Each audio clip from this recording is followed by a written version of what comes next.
Welcome to No More Mondays, the podcast that helps you navigate career challenges through the wisdom of professionals who have been at the same crossroads. I'm your host, Angie Callen, and I welcome you to join me each week as I chat with leaders, entrepreneurs, and employees who are here to share their practical, tactical advice and some inspiration on how they arrived at career and life satisfaction. From job searching and career changes to going out on your own, we are breaking down barriers and providing actionable takeaways to help you take charge of your Mondays and ditch those Sunday blues. Welcome to No More Mondays.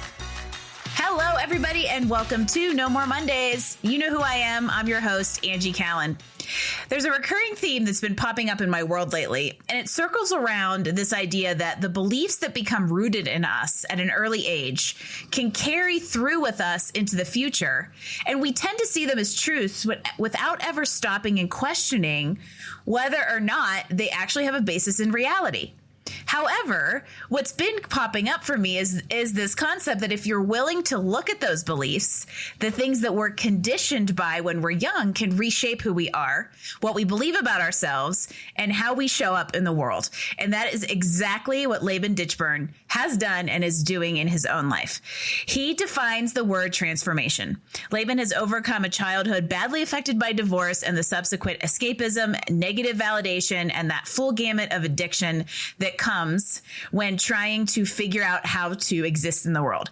He finally figured out how to embrace self-discovery, create a new belief system, and lean into his potential. He is now in charge of his own destiny. He's helping others do the same. As world's best courage coach, Laban is a learner, a conqueror, a podcaster, and a trainer best known for his Podcasting Heroes movement. And I am super excited to have him here today. Laban, welcome to No More Mondays. This sounds like a handsome, charismatic, and yet humble man. I like the sound of this guy. Thanks for having me. Who also has a fantastic accent. It is easy to listen to. So there you go. You just charged right onto the scene. Man, what a challenge it would be if you grew up in an accent. I don't know which one it is where it grated on people's ears rather than was pleasant to listen to. There's plenty of American ones of those, Laban. And as all of you out there can't tell, we have had the chance to catch up on numerous occasions, including shameless plug. We recorded my guest appearance on Podcasting Heroes just actually earlier this week. Become Your Own Superhero is the podcast Become Your Own name. Superhero podcast. Podcasting Heroes is the movement. Yeah. Love it. We recorded my appearance earlier this week. I don't know if they're going to drop at the same time, but I feel like these conversations are fresh in our head. And I know the two of us can cover a lot of ground. So we're going to get into it. I've been lucky to get a little glimpse into your backstory just from our conversations, but I think it'll help everybody out there to understand a little bit more about you and where you come from. So give us that Reader's Digest version, the important moments that have you sitting here with me today. Well, you touched on it as part of your introduction about being a child of divorce and the associated escapism that I developed in my own life that started out with TV and movies and computer games. And then as I sort of progressed into my teenage years, sort of 15, 16 years of age, found an affinity for alcohol and the warm, fuzzy feeling that I got and the safety that I felt being in that environment. And that progressed into drugs in my early 20s, and then basically pathological gambling of all sorts, and sort of crescendoed when I was 35 years of age, which is 7 years ago now, and where I ground along the floor of rock bottom and finally, abruptly stopped and realized that the direction that my life was heading was the complete opposite of what I imagined for myself as a young man. And that kicked off a transformative series of events that started this amazing healing journey in my own thinking, where I was very blessed to be able to discover the root cause of why I wanted to escape so much. And then because I was able to reverse engineer, which I know you'll love that word, the root cause of it, I was able to knock all the addictions on the head effortlessly. I never had to go through any 12-step program. I never had to rely on any medications or any of that stuff. I was able to figure the stuff out for myself. And I'm very proud to stand before you today and share that on August 26, 2023, I'll be celebrating 7 years of sobriety and longer for the other stuff. So that's the Reader's Digest Cliff Notes. Woohoo!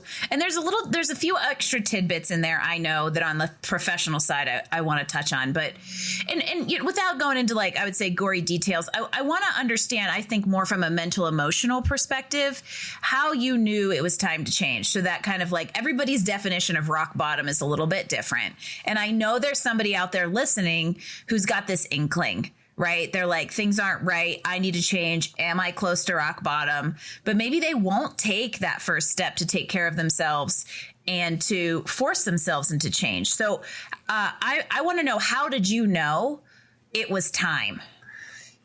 So I have developed a very, very strong connection to source after being somewhat atheistic for quite a long time. And I believe that God, the universe, whatever your interpretation of that might be, gives us gentle nudges that very rarely we pay attention to until God just goes whack.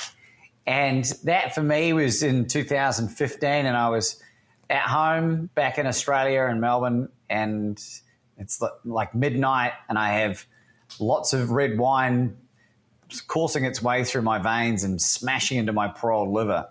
And I was gambling on a horse race in Hong Kong with money that wasn't mine to lose. And it was at that moment that I had this sort of epiphanous clarity where it was like, this is not the direction that my life is supposed to be going. And on the screen, and like the type of degeneracy from a gambling perspective, I didn't even have the racing on a television screen. I was just F5ing my refresh button just to see whether I'd won. And in the bottom left-hand corner of the screen, talk about a pivotal moment, it was a phone number that I'd never seen before, even though I'd been on that same website many, many times before. And I just picked up my cell phone, Angie, and I just rang this number. It was for the Gamblers Helpline. And this woman, her name was Mary. I don't know her last name, and I'm going to give her a last name and call her Mary Magdalene, because she was a guardian angel, whether she knew it or not. And she was the first person that I think ever really listened to me without judgment. She let me finish after I sort of verbally diarrheaed everything onto her. And, you know, there was tears and emotion, but she shared with me a sobering fact, and it was sobering because I'll never forget it as long as I live. And she said that pathological gamblers experience suicide at rates far greater than alcoholism or drug use, some of the other addictive behaviors. And it scared the pants off me. And that incredible moment pivoted me to a free gamblers counselling run by the Salvation Army in Australia, which was funded by the taxes from gambling losses, which is one of the first times in my life I actually was up. And that kicked off this healing journey where over the next 18 months that I was with her, I was able to knock the gambling on the head at the end of 2015. I put an incurable autoimmune disease that I had into full remission. And then I gave up alcohol in 2016. And as my mind and body and spirit started to heal, my connection to source started to improve. I started being a better human being and started doing way less stupid stuff.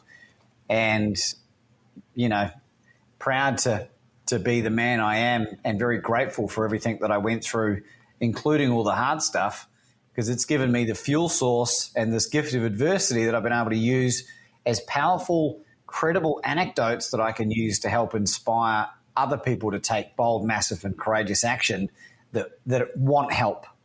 And that's the key word. You have to want help. You have to be in a place of enough discomfort where you're going to do something about it. And I liken it to people quibbling over the cost of a root canal or a tooth extraction.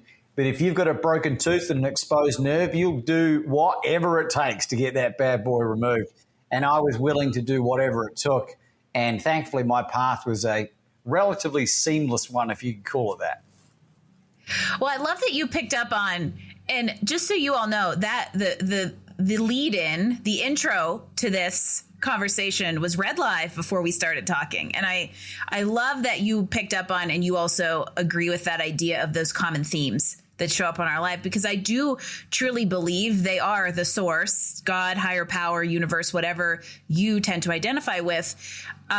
signaling something to us. And I've been there too when I didn't want to listen to those subtle recurring themes that I now know to pay attention to. I got smacked upside the head real hard, very similar to that moment with you in 2015. And I think what is so amazing is then you got that non-judgmental support system that gave you the ability to sustain the change. And there's a couple other points I want to make and I want to talk about in there, because, one thing I think that's important to flag here is this didn't happen overnight. Yes, the decision, the choice, so many things in our lives are a choice.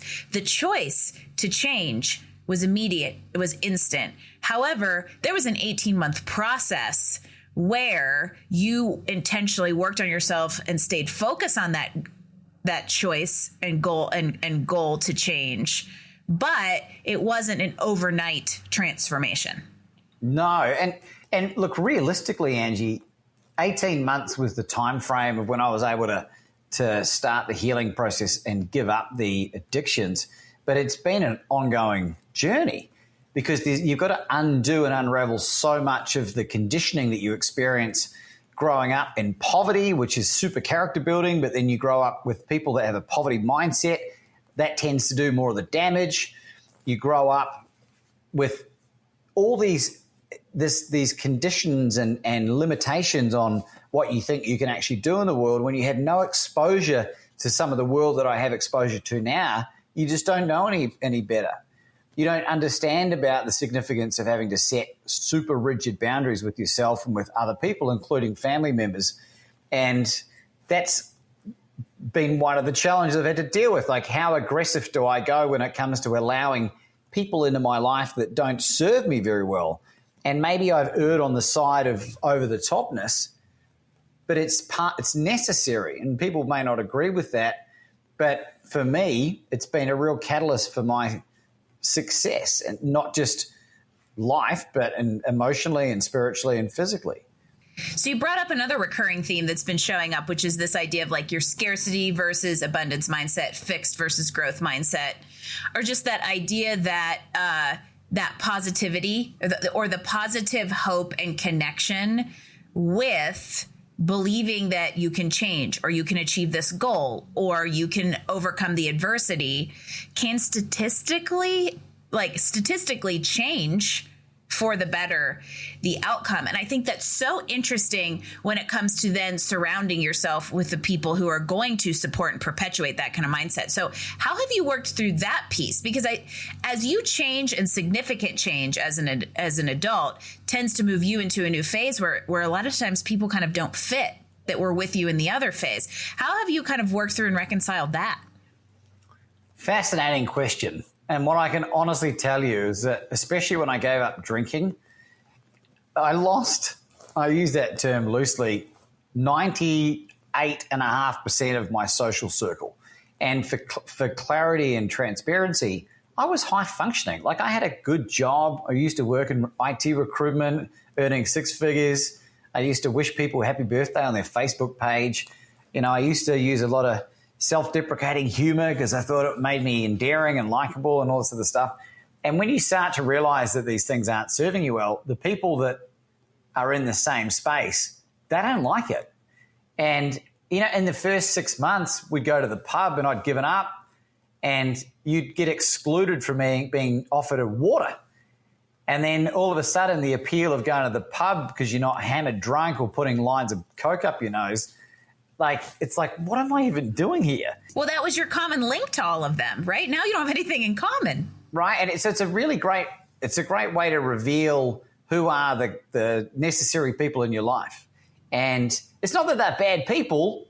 Like, some of them did some bad stuff, but so did I. But they're inherently not bad people. They're just on a completely different wavelength, and we've got nothing in common anymore.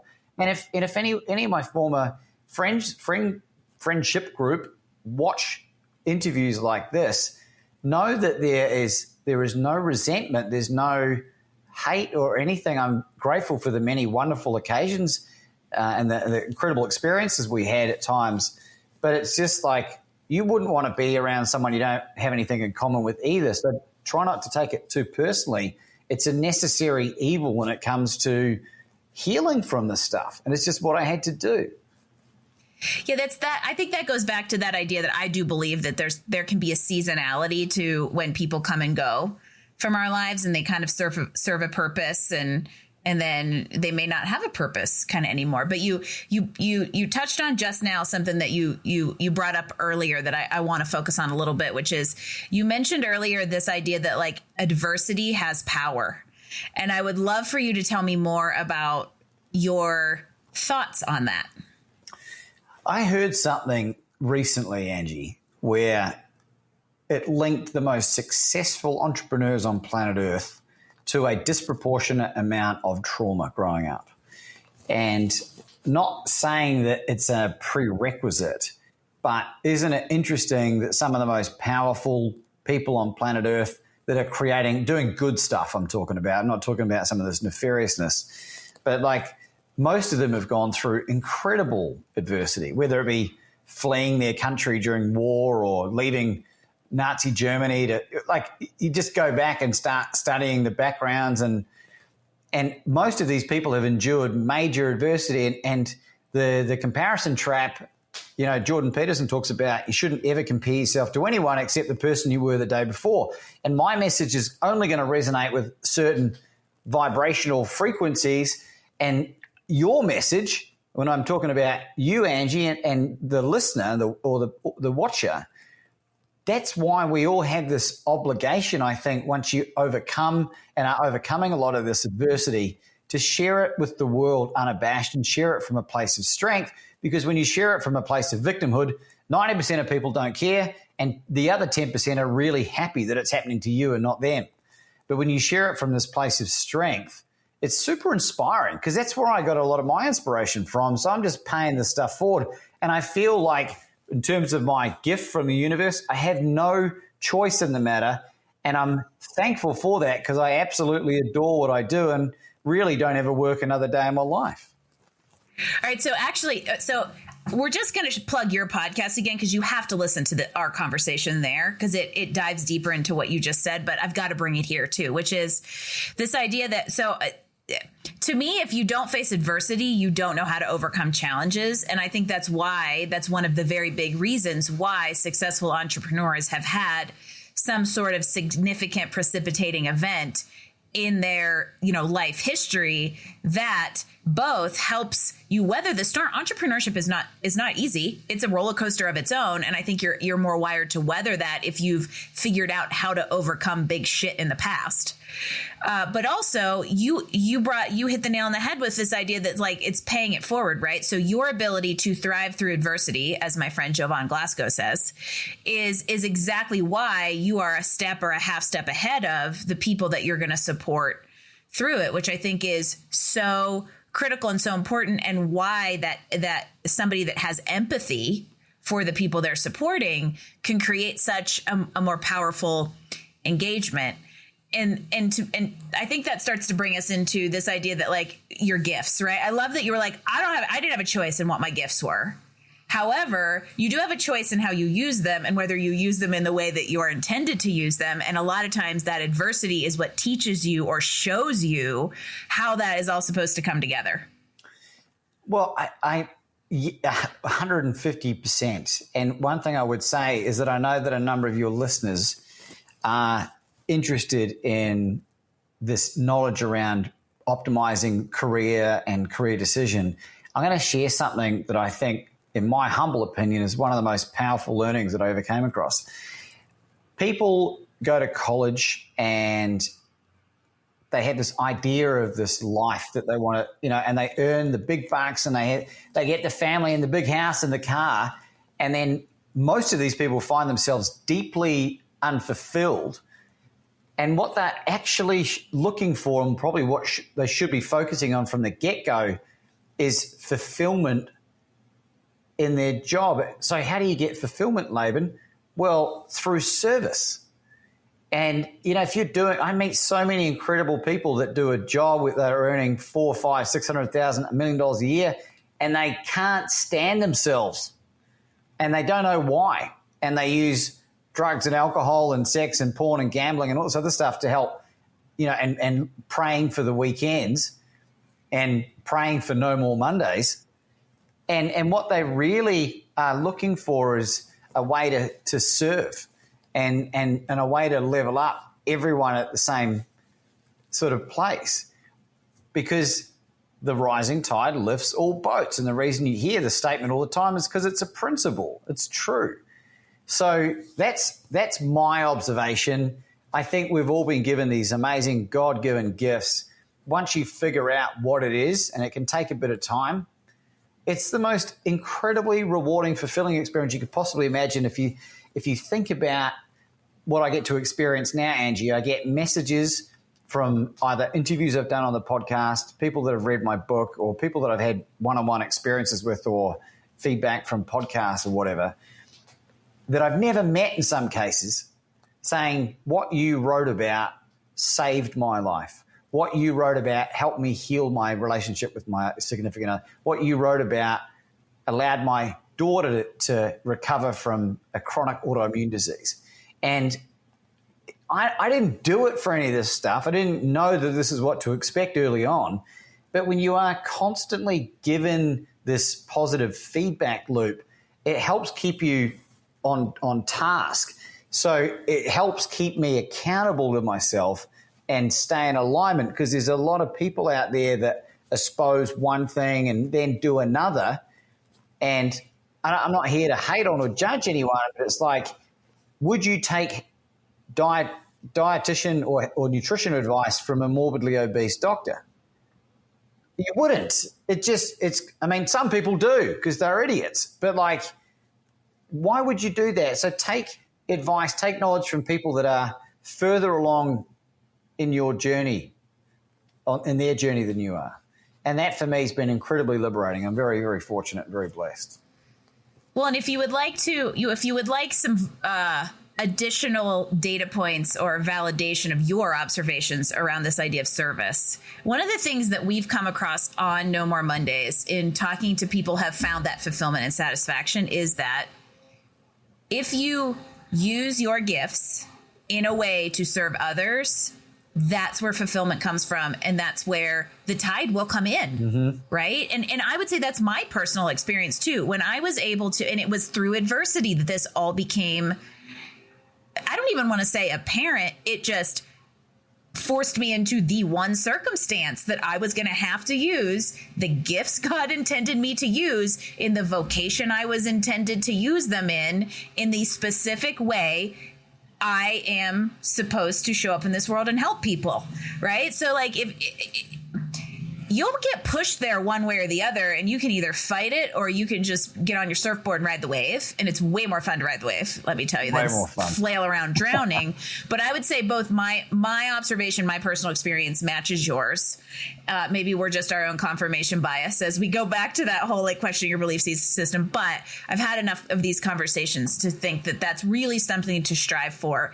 And while it can feel a little like I use the term woo-woo, I think that there's really a practical basis for all of this and how it looks in reality, which brings me to how did all of this lead you to this idea of becoming your own superhero? Talk to me a little bit about World's Best Courage Coach and how that all came to being through everything we've talked about so far. Well, the podcast name, I think, came to me in a flash one day back in early 2020 before it started. And I'd seen so many Marvel movies and DC movies where a lot of young kids idolize Batman, Superman, and these other characters. And I was like, stuff that, man. Like, what about becoming your own superhero? And that it just kind of stuck. And thankfully, the feedback that I've had from people that I talk to about it is largely overwhelmingly positive. People love the idea of self-empowerment, I think. And you know, so that's the main thing. The Podcasting Heroes is a movement that was created from a skill set that developed through adversity. So in 2018, I met my wife in September. She got pregnant within a couple of months of us meeting. And it morphed very quickly into a very dangerous situation because she started to have a miscarriage, and then it turned into an ectopic. For those who don't know, an ectopic is when it starts growing in the fallopian tube. Now, it ends up always miscarrying. You don't actually have a baby. You end up losing it. But she spent in and out of hospital, and they misdiagnosed her, and she hemorrhaged internally and had a 10-centimeter blood clot, and she nearly died. The woman of my dreams was nearly snatched away from me. It was the behavior of my two bosses. There was a female co-CEOs of this very small boutique company that were promoting all this diversity, equity, and inclusion, and with the benefit of hindsight, were super woke. The way that they treated me for having to take time to go and look after this woman, because we weren't married at that point, I was like, stuff this. I'm going out my own. So I went out my own in 2019, and 2019 was a total unmitigated financial disaster. And I use that term for effect only because it ended up being a massive blessing in disguise. And, with my tail between my legs, I took a job back in February of 2020 with a recruitment company, which once you've had a taste of entrepreneurship, you don't want to do that. And then COVID hit, the blessing of COVID, and I was made redundant after being there for 7 weeks. And because I hadn't earned any money in 2019, I didn't qualify for any of the government handouts when we were in lockdown. And Melbourne, Australia was really restricted, one of the most locked down cities in the world. And I was like, how do I get my message out? So that's where I created the podcast. And through that 3.5-year journey, I out of necessity and through force, was learning how to cold outreach some of the biggest names on planet Earth and invite these people on as guests of the show. And then I received some really great advice from friends of mine at the end of last year saying, Laban, we love the whole world's best courage coach concept. It's a great fuel source, but we think you're the best in the world or one of the best in the world at teaching people how to reach out and connect with their dream guest. Whether you've got a platform or whether you're looking to find someone to write a forward for your book or whatever it might be. And so I created this movement around that to give people their own empowerment. So, because I'm not a famous guy. I've got 1,300 subscribers on YouTube. I got like 1,300 people on Instagram that follow me. It's not like I'm a well-known entity, but I've still yet been able to create really positive impact on big names. And when you realize that they put on their pants one leg at a time and still need help like the rest of us, that's a very powerful resource. So, the world's best courage coach is a declaration that I made to myself that happened in 2021, which has zero to do with anything ego. It's a powerful polarization tool, and it magnetizes the people that I want in my life and polarizes away the ones that don't resonate with that. And every single morning when I jump out of bed, I ask myself the same damn question: how would the world's best courage coach conduct himself today? And it keeps me in alignment, keeps me on task, keeps me accountable, and remaining in integrity to the best of my abilities. And I ain't perfect at it because I'm a deeply flawed human being, just like everybody else, but I'm pretty damn good at it. And that's just been an integral part of my journey. People don't have to like it, they don't have to understand it, but that has helped me infinitely more create impact in the world. And incidentally, the people that resonate most positively are some of the most successful people on planet Earth because they understand the kind of cojones that you need to have to go around making these kind of statements. I'm so happy you brought up the made redundant piece because to me that was like almost like the last precipice, or it was almost like your final jump out of the plane, because I would say the life changes are what put you in a place to then to be able to kind of start understanding adversity.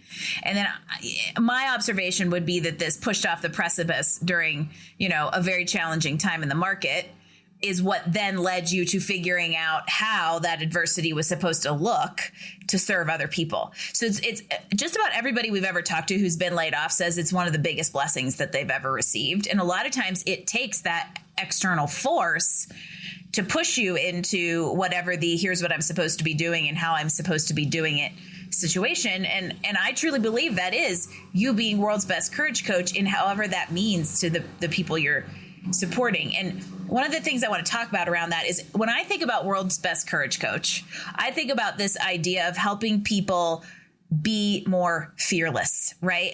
I feel like we have this very I'm afraid to fail mentality in society today and it's hurting our ability to experience adversity and thrive through it. So talk to me about your perspective on that and how you serve people through that aspect of kind of courage coaching. So I created it for a couple of reasons. And as an entrepreneur, and you'll appreciate this, and anyone else that works as an entrepreneur will appreciate this, I hope. We wear many different hats in our role. And for people that aren't in that entrepreneurial space or don't kind of get what we do, it's really confusing when you meet someone at a cocktail party or a barbecue or whatever, and they're like, oh, hey, Angie, what do you do? And we go, well, I do this, I'm a writer, I pop it, and they're kind of like going, what? So when people are introduced to me or they meet me for the first time, doesn't matter what field they're in, they say, oh, hey, Laban, nice to meet you. What do you do? And it's one of my favorite ever questions because I say, I'm the world's best courage coach. And then I just shut my mouth. And 99 times out of 100, people go, wow, what does that look like? And I go, well, I teach people how to take bold, massive, and courageous action so that they can facilitate their own miraculous outcomes. And I do that through my speaking, my coaching, my podcasting, and my masterminds and my book. And it allows people to not feel like an idiot when they're learning about what you do, and it elicits more in-depth conversations, and in many cases has led to business opportunities because they get to know, like, and trust you pretty damn quick. So that's probably one of the most important things.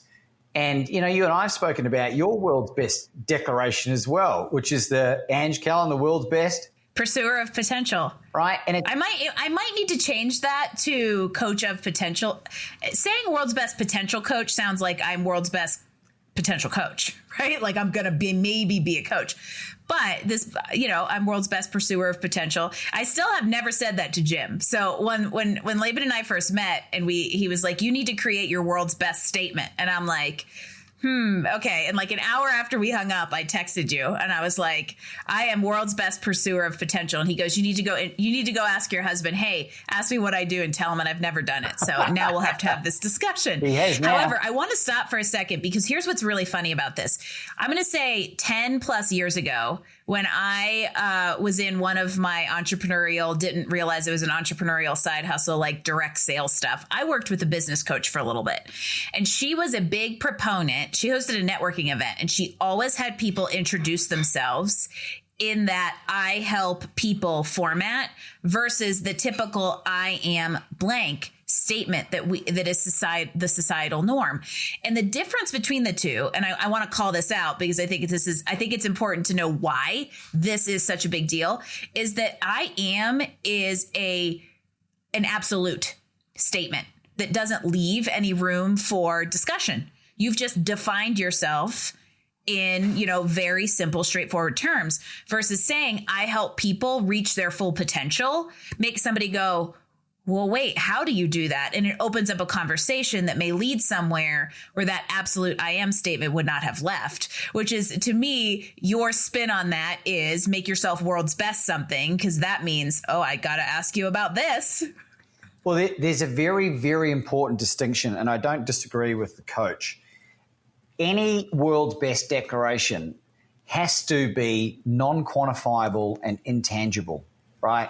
Because if I say to you, Ange, hey, and they go, hey, Laban, nice to meet you, I'm the world's best 100-meter sprinter, you look at me like I'm an idiot, because unless I'm Usain Bolt. You must be Usain Bolt. Right? I mean, like, come on. So I probably just aged myself on that one, because I'm sure there's somebody faster now. But anyway. No, I don't know who it is, if there is either. So don't feel bad. But you see the difference. Like, until they have an annual conference out of the Bellagio out of Las Vegas, Nevada, where they announce an official world's best courage coach, no one can really take that statement away from me because it's intangible. And that's the thing with these world's best statements. It's really important that you base it on something that's non-quantifiable and intangible. And you know what? People aren't going to like it. The traditional, B&I networking groups, they're not going to resonate with this type of thing very much. But the people that do, and like when I made this declaration, Ange, back in Melbourne, my wife had just gone to Russia. This is in September 2021, just after the declaration.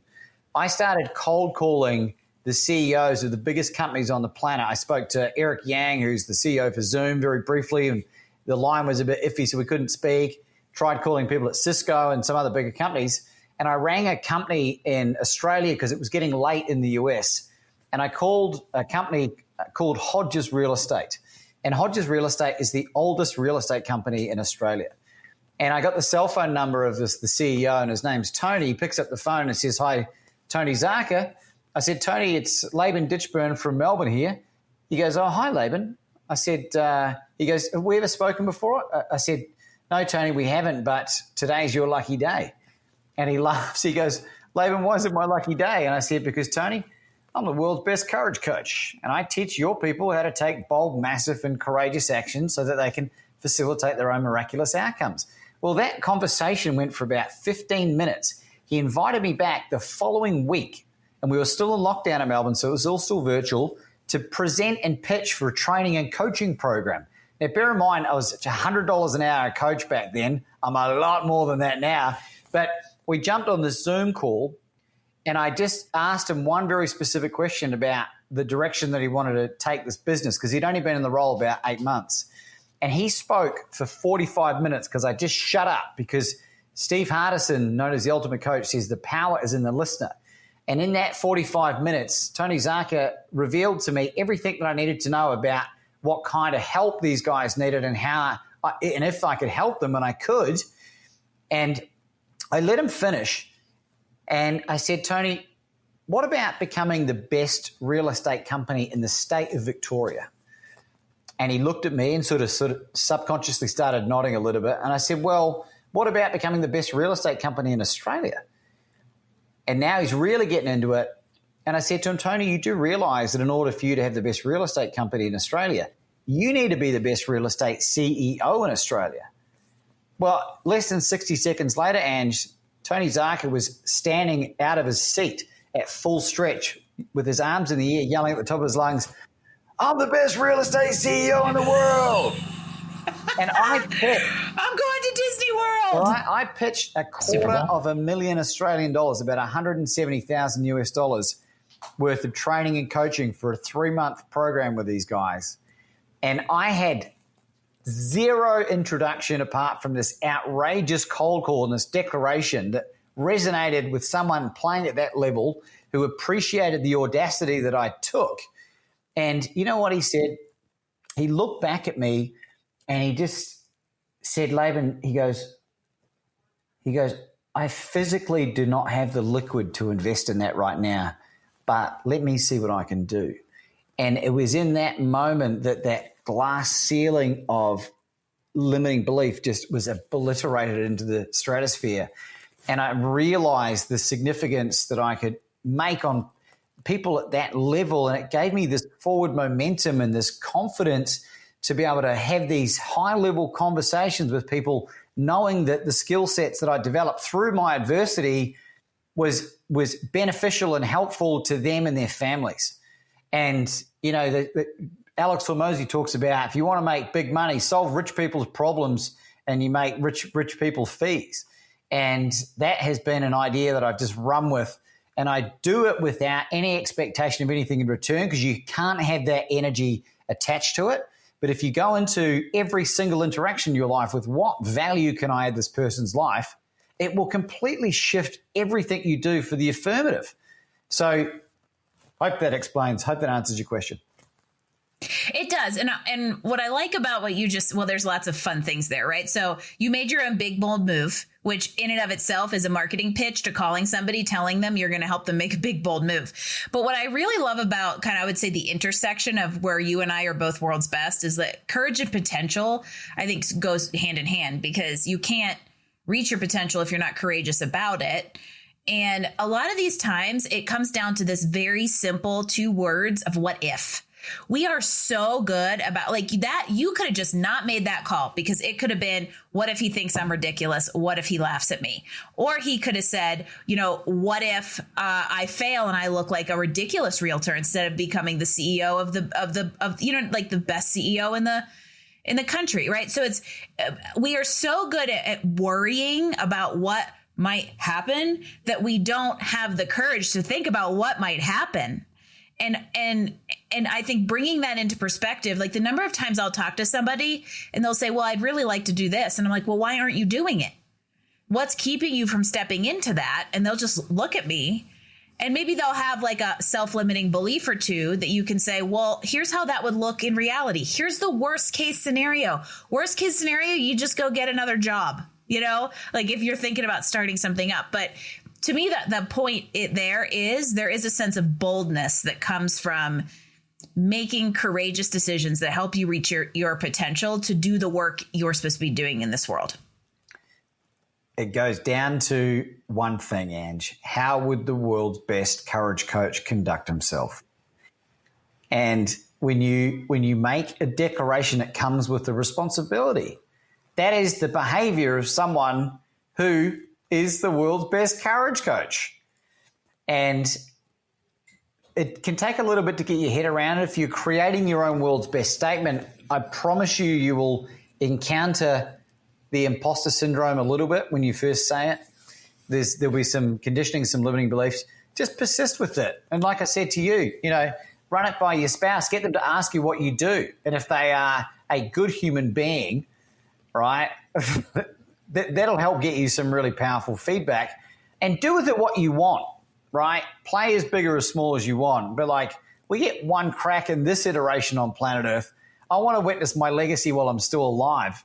So I have to do bold, outrageous, and courageous things to elicit those kind of outcomes. I love that. Like, what would world's best courage coach do or act like? Who do I need to become to achieve X? Or who do I need to be in order to achieve that goal or align with my declaration? Which is super cool. And as far as legacies go, you have a book. I do, yeah. Tell us more. Thanks. You like that? You like that transition? Yeah. I don't deliberately keep this here, but I've got this is my first ever copy from the first print edition, and I wrote inside the cover, Laban's #1 copy of Bet on You arrived 23rd December 2021 in Playa del Carmen, Mexico. You'd think I would have written something a bit more profound in the book, but the book was absolutely a divine download, and that was through the back of the podcast and making an outrageous cold call to Les Brown. Now, for those that have heard of Les Brown, you'll appreciate this even more, but if you haven't, when you finish watching this, go to YouTube and search LES Brown, and you won't have a bad day, I promise you. And he was a hero of mine for a very long time, and he came on my show when I had 8 episodes and about 10 subscribers. And folks, this guy is someone who charges about $70,000 an hour for a 1-hour keynote if you can get him. And he came on the show, and I asked him what he thought of the name of the podcast, Become Your Own Superhero. And he just absolutely humbled me with how amazing he spoke about what it meant to him. And I was so endeared to this wonderful man that I just verbally diarrheaed my story of transformation to him. And he just listened with the patience of a saint. Listening, being a powerful listener is also a strong characteristic of charisma, by the way, if you want to be more charismatic. And he just said to me, congratulations, when I finished. I said, thanks, Les. He goes, do you have a book? And I said, no. He goes, if you're going to be a speaker, Laban, you'll need a book to help with your credibility. And I said, okay. He goes, who was the most influential person in your life when you were 5 years of age? And a question I'd never been asked before. And I was like, was it my grandmother? Was it my... And I realized something, despite the really dysfunctional relationship I had with my mother, it was her. He goes, well, what attributes did you get from your mother? And I was like, man, she was unconditionally loving and she was spiritual and tenacious, and he's writing all this stuff down. He finishes writing, Ange, and he looks up at me and cocks his head looking down the camera, and he says, Laban, this is a God moment. He said, I'm going to show you how to monetize your purpose. For the next 10 minutes, Ange, he reads back to me the blueprint for this book. He wants me to call it Bet on You because of my degenerate, pathological gambling. He said, Laban, you're going to write the book. You're going to turn the book into a keynote speech. You're going to turn that keynote into a 3-day retreat. And even if you muck this up, you're going to make multiple 6 figures this year. He said, and I'm going to interview you on my show, which is his platform has 4 million followers. And I'm going to write the foreword for your book. Now, this was mid-May 2020, middle of the strictest lockdowns. We still had curfews from 9:30 to 5:30 a.m. And I said, Les, if you're going to write the foreword to my book, I'll have it to you by June 30, 2020. Like, I'd never written anything in my life. I never finished high school, never went to college, never done anything like this. And he goes, I'm going to hold you to that, Laban. And I got off this call, and my wife had been in the lounge room watching me record this, and I was just tears in my eyes. And then I realized I had to write this book in 6 weeks, Ange. I pumped out 33,000 words of the first draft and delivered it to Les's inbox as promised at 8:30 p.m. on June 30, 2020, and completely changed my life in the process. And I don't know about you, but getting your book endorsed by a former hero and now friend, someone who I'm honored to say that we've been invited and had dinner at his home with him, just Anna, him and I, where Anna was able to serve, where he broke down into tears with some family stuff that was going on, and Anna was able to comfort him, and we were able to share ideas that were able to benefit who is regarded as one of the greatest transformational speakers of our generation. This is the power of stepping into your greatness, using that gift of adversity and realizing that what people think of me is none of my spiritual business, to quote the great man Les Brown. You just summarized the exact punchline. I'm sitting here thinking, when you step into this, the resources, whether they're human, whether they're financial, whether they're knowledge, come. And it is amazing what types of doors open when it's the word alignment is really what comes to mind, right? When this kind of alignment falls into place, it's just everything keeps perpetuating the outcome or the goal or the situation that you're in. You know, The Alchemist. I love The Alchemist, the book. I just reread it last week. When you have a goal and you set that goal, the universe will conspire to help you make it happen. And I think that what comes out of that is just absolutely a beautiful thing. And you will continue to grow through that in ways you never expected or never would have otherwise. So I love the book story. I hadn't heard that before. So that was a new fun thing for me. And as we talk about bringing people into our fold and helping serve and the positivity and all that kind of stuff, how do people find you? How do they find the book? How do we follow Laban's journey? Well, the book is consumable in paperback, Kindle, and in my dulcet tones on Audible for those who like it. And I will warn you, it's pretty outrageous. So if you're easily shocked, I'll just let you make an adult decision about what you want to do. But for anyone that resonates with the Podcasting Heroes component, like if you've got a platform or you're thinking about creating a podcast and you want to compress time and figure out a way to get access to the people that you want to have in your network, and they could be A-list in whatever genre, get the free training at podcastingheroes.com. But for everything else, Laban Ditchburn is the rarest combination of those names on planet Earth. So find your favorite web browser, punch it in, and let God and the universe direct you to the thing that you need the most. You do have a very good marketable superhero name. I will say that. And as we say goodbye to you for now, which I'm sad to do, I want to give everybody out there one last little piece of inspiration. So if you're ready, here we go. What is your number one piece of advice on what someone out there can do to get one step closer to career and life satisfaction? Without any shadow of any doubt, Angie, fix your diet. Predominantly animal-based, heal your gut, and allow the body to provide the vehicle that you'll need to go and do all the learning and discovering that you need to do to fulfill your purpose. That's a great suggestion. And actually, Laban and I dig deeper into that in my talk with you on your podcast, because it's amazing to me when you get into this entrepreneurial journey, how oftentimes the physical component is something you end up focusing on, because you want to have the stamina, you want to be a healthy body to carry out the really important work that you're doing. And I don't know that has ever been the last piece of advice that we leave on. And so I think it's a great, very practical thing, right? Start small, swap out something unhealthy for something healthy, and you'll be amazed at how much more energy you have to consider what your superpower is in this world. Amen. Thank you, Angie. I greatly appreciate it. I love being here with you today, and what you and Jim are doing is very special. So if you haven't, go and rate this podcast, share it with someone you care about, and do the needful, as they say in India.